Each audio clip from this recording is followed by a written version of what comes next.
അയ്യപ്പേട്ടാ, ഈ കഴിഞ്ഞ ഇടയ്ക്കാണ് കണ്ണൂർ മണോളിക്കാവിൽ അവിടെ തെയ്യം നടക്കുന്ന സമയത്ത് സഖാക്കൾക്ക് വീര്യം കൂടി അവരവിടെ ഇരുന്ന് സിന്ദാബാദ് വിളിച്ചു. വിപ്ലവം അങ്ങ് ഉറഞ്ഞു തുള്ളി. അതോടുകൂടി അവരത് വിളിച്ചപ്പോ പോലീസുകാര് എടുത്തിട്ട് ഇടപെടലും പൂട്ടി. BJP-ക്കാര് അറിയിച്ചു പോലീസ് സ്റ്റേഷനിൽ ഇങ്ങനെ ഇവിടെ വന്ന് പോക്കൃത്തരം കാണിക്കണം, അമ്പലത്തിൽ ഇംഗ്ലാവൊക്കെ വിളിക്കുകയാണ്. ഓക്കെ, അപ്പൊ അവര് വന്ന് പൂട്ടി. പക്ഷെ ഇപ്പൊ അറിയുന്നു അവരെ പൂട്ടിയ പോലീസുകാരെ ഇവരെ പൂട്ടി, CPM പൂട്ടി. എന്താ ചേട്ടാ ഇതൊക്കെ? വെള്ളരിക്കാ പട്ടണോ? അതായത് കടുവയെ കിടുവടിച്ചു എന്നൊക്കെ പറയുന്ന പോലെയാണ്. അപ്പൊ ഈ സംഭവം നടക്കും നമ്മളൊരു വാർത്ത അന്ന് ചെയ്തിരുന്നു, നമ്മളൊന്ന് സംസാരിച്ചിരുന്നതാണ്. അപ്പോൾ അന്ന് ഞാൻ മനസ്സുകൊണ്ട് കരുതിയത് ഈ CPM നമ്മുടെ മുഖ്യമന്ത്രിയും പൊളിറ്റിക്കൽ സെക്രട്ടറി ശശിയും സഖാക്കളല്ല, ഇനി ഏത് ഉടയ തമ്പുരാനായാലും നിന്നെയൊക്കെ നമ്മൾ പൂട്ടും എന്നൊരു അങ്ങനത്തെ ഒരു ലെവലിലേക്ക് പോകുന്ന ഞാൻ കരുതിയത്. പക്ഷെ അത് എന്റെ ഒരു വിദ്യാസ്വപ്നം എന്നല്ല, ഞാൻ വിചാരിച്ചു നിയമത്തിന്റെ വഴിക്ക് പോകും, അങ്ങനെ ആയിരിക്കും മുഖ്യമന്ത്രിയും ഇവനൊക്കെ എന്തോന്ന് കാണിക്കണം, നീയൊക്കെ ഞാൻ ഭരിക്കണം എന്ന് പറഞ്ഞുകൊണ്ട് ആളാവണം എന്ന് കരുതി മുഖ്യമന്ത്രിയും ശശിയും ചെയ്യുമെന്നാണ് വിചാരിച്ചത്. പക്ഷെ ഇവിടെ നേരെ തിരിച്ചാ സംഭവിച്ചത്. നേരെ തിരിച്ചെന്ന് പറഞ്ഞാൽ ഈ സംഭവം അവിടെ നടന്ന തലശ്ശേരി CPM പ്രവർത്തകരെ ഭീഷണിപ്പെടുത്തിയ, അതായത് അവരെ പിടിച്ച് അറസ്റ്റ് ചെയ്ത പോലീസ് സ്റ്റേഷനിലെ SI-മാര് 2 പേരെ സ്ഥലം മാറ്റി. അത് അഖിലിനെയും ഒരു ലേഡി ആയിട്ടുള്ള അവര് ഇതിൻ്റെ ഇടയിൽ കിടന്ന് ആകപ്പാടെ കിടന്ന് ഇതാകുന്നത് നമ്മൾ ആ രംഗം TV-യിലൊക്കെ നമ്മൾ കണ്ടതാണ്. ദീപ്തി എന്നാ പേര്.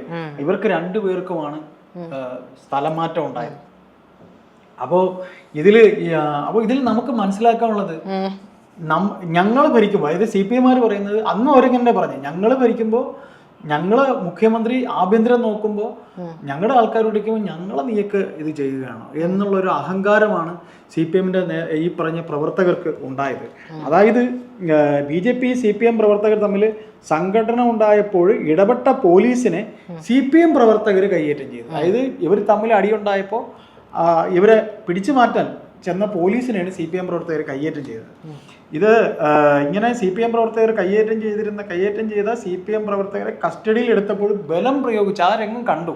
അതിലൊരു ദിബിനെയാണ് ഇവര് ഈ പറയുന്ന രീതിയിൽ അറസ്റ്റ് ചെയ്തത്. ഒരു ദിബിനെയാണ് പോലീസ് അറസ്റ്റ് ചെയ്ത് കൊണ്ടുപോയത്. ഈ ദിബിനെ പിടിച്ച് ഇവർ പുറത്തേക്ക് ഇറക്കുകയായിരുന്നു ബലമായി. അതായത് ദിബിനെ 20-ന് ക്ഷേത്ര പരിസരത്ത് നിന്ന് പോലീസ് കസ്റ്റഡിയിൽ എടുത്തപ്പോൾ ബലമായി മോചിപ്പിക്കുകയായിരുന്നു. പോലീസ് ജീപ്പിൽ കയറി അവരെ മോചിപ്പിക്കുകയായിരുന്നു.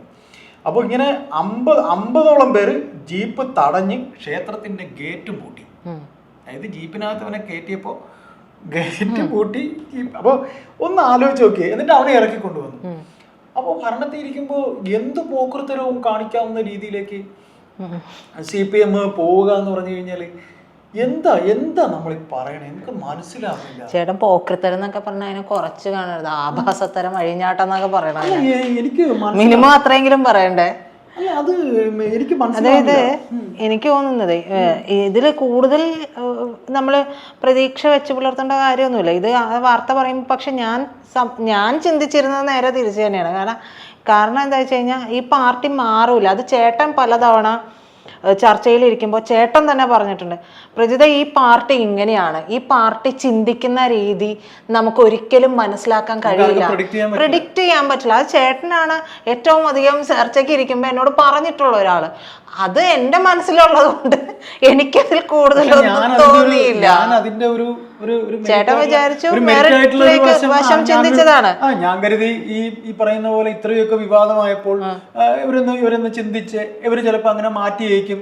ഇല്ല ചേട്ടാ, ഒന്നാമത് ആ കണ്ണൂർ എന്ന് പറയുന്ന മണ്ണില് ഇവരുടെ അഴിഞ്ഞാട്ടം അല്ലാണ്ട് മറ്റൊന്നും നടക്കില്ല. അവർ പറഞ്ഞത് തന്നെ എന്താണ്, ഞങ്ങൾ ഭരിക്കുമ്പോൾ ഇങ്ങനെയാണ്. ഇതിനു മുമ്പ് മറ്റൊരു സംഭവം ഉണ്ടായത് ചേട്ടൻ്റെ ഓർമ്മയിലുണ്ടോ എന്ന് എനിക്കറിയില്ല. കൊടിതോരണങ്ങളും ഫ്ലെക്സ് ബോർഡുകളും മാറ്റണമെന്ന ഹൈക്കോടതിയുടെ ഉത്തരവായിരുന്നു.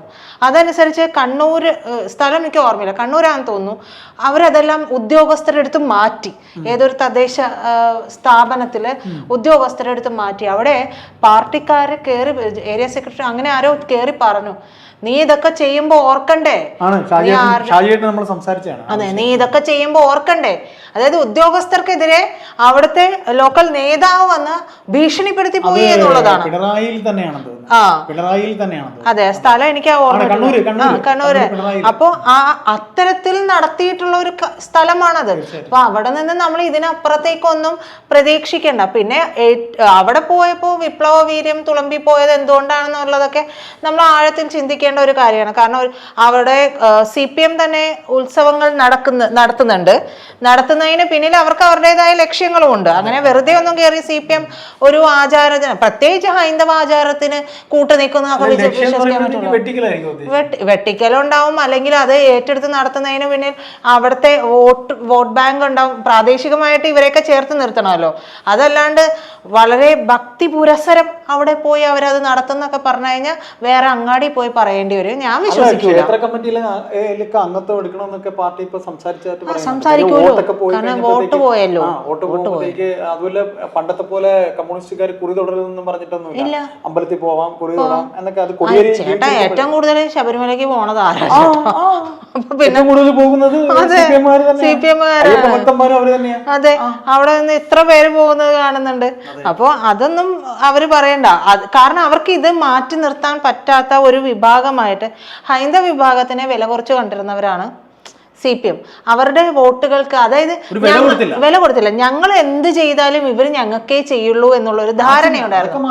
അത് മാറിപ്പോയി. അത് മാറിയത് കൊണ്ടാണ് ക്ഷേത്രങ്ങളോടുള്ള ഒരു ഇത് തിരിച്ചു പിടിക്കാനുള്ള. അതെ, പക്ഷെ ഇപ്പുറത്തെ ശ്രമം അങ്ങോട്ട് നടക്കുന്നില്ല. പ്രീണനം അങ്ങോട്ട് അവസാനിപ്പിക്കുന്നൊന്നുമില്ല.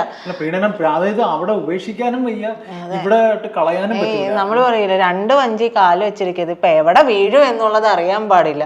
എന്തായാലും ഇത്തവണത്തെ തിരഞ്ഞെടുപ്പ് വരുമ്പോൾ നമുക്കറിയാം ഇത് എവിടെ വീഴും. ഒരു കാര്യം കൂടെ നമുക്ക് ഇതിൽ പറയേണ്ടി വരും. അതായത് ഇവിടെ പോലീസിന് നിഷ്പക്ഷമായിട്ട് ജോലി ചെയ്യാൻ കഴിയുന്നില്ല എന്നുള്ളത് തന്നെയാണ് ഇതിൽ നമുക്ക് ഈ സംസാരത്തിൽ നമുക്ക് എടുത്തു പറയാനുള്ളത്. പോലീസിനെ ഇപ്പൊ നമ്മൾ പല കേസും പരിശോധിച്ചാൽ കേരളത്തിലെ നേരെ തിരിച്ച് BJP-ക്കാരായിരുന്നെങ്കിൽ ഇവരിവിടെ എന്തൊക്കെ പുകിലുണ്ടാക്കിയായിരുന്നു. അല്ല, അതൊക്കെ ചെയ്യും. പിന്നെ വേറൊരു കാര്യം കൂടെ ഞാൻ പറയാം. ഇത് കണ്ണൂരാണ് സംഭവിച്ചിരിക്കുന്നത്. കണ്ണൂരിലെ CPM-കാർക്ക് കൊമ്പുണ്ട്.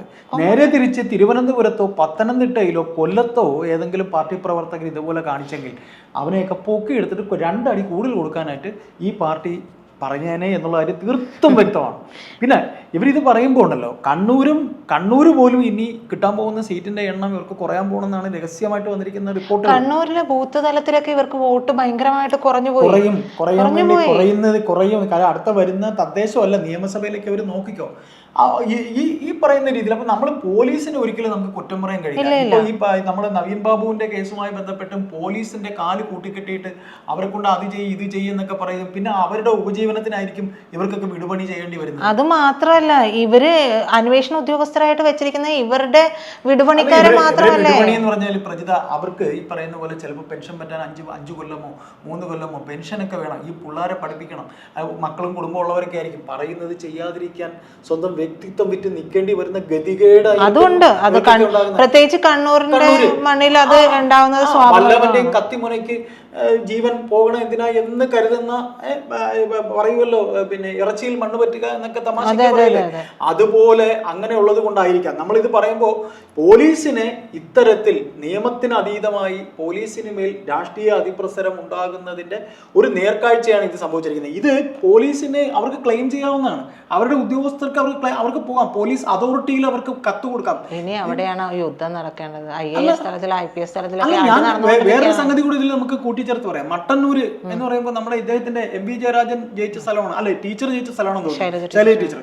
ഈ മട്ടന്നൂര് ഒരു IT-യിൽ വിദ്യാർത്ഥികൾ അവിടെ നടന്ന സംഘടനത്തിൽ ദേശാഭിമാനിയുടെ നമ്മളിത് സംസാരിച്ചിട്ടുണ്ട്. ദേശാഭിമാനിയുടെ പ്രാദേശിക ലേഖകൻ ഈ പിള്ളേരെ പിടിച്ച് പോലീസ് വണ്ടിക്കകത്ത് കയറ്റിയപ്പോൾ അവനും അവിടുത്തെ ഒരു പാരാവാരങ്ങളോട് കയറിയിട്ട് പോലീസിനെ തള്ളി മാറ്റി ഈ പോലീസ് അറസ്റ്റ് ചെയ്ത IT-യിലെ പിള്ളേരെ അവനെയൊക്കെ പിടിച്ച് പുറത്തേക്ക് ഇറക്കി. അന്ന് പോലീസ് അതോറിറ്റിക്ക് അവിടെ നിന്ന് മട്ടന്നൂർ കത്ത് കൊടുത്തതാ, ഞങ്ങൾക്ക് ജോലി ചെയ്യാൻ പറ്റുന്നില്ല, ഞങ്ങളെ ഭീഷണിപ്പെടുത്തുന്നു, ഞങ്ങളുടെ ജീവൻ അപകടമാണ്. അപ്പോൾ ഇത്തരത്തിൽ ഈ കാര്യങ്ങൾ ഇവിടെ നടക്കുന്നുണ്ട്. അപ്പോൾ ഇതിൽ നിന്ന് മനസ്സിലാക്കാവുന്ന മുഖ്യമന്ത്രി നേരിട്ട് കൈകാര്യം ചെയ്യുന്ന ആഭ്യന്തര വകുപ്പ് അദ്ദേഹത്തിന്റെ നാട്ടിൽ അദ്ദേഹത്തിന്റെ പാർട്ടിയിലെ ആൾക്കാരെ അറസ്റ്റ് ചെയ്തതിന്റെ പേരിൽ കേരളത്തിൽ ആകെ മൊത്തമുള്ള ആഭ്യന്തര വകുപ്പ് പോലീസ് ക്രമസമാധാനം പാലിക്കേണ്ട പോലീസിനെ നിഷ്കരണം സ്ഥലം മാറ്റിക്കൊണ്ട് കണ്ണൂരിലെ പാർട്ടിക്കാർക്ക് വേണ്ടി മുഖ്യമന്ത്രി ഒത്താശ ചെയ്യുന്നു എന്ന് പറയുമ്പോൾ ഇതേപോലൊരു ഷെയിമുണ്ടോ എന്ന് തന്നെ കേരള സമൂഹത്തിന് പിന്നെ ഇതിനെക്കുറിച്ച് പറയാനുള്ളൂ എന്ന് മാത്രമേ ഉള്ളൂ.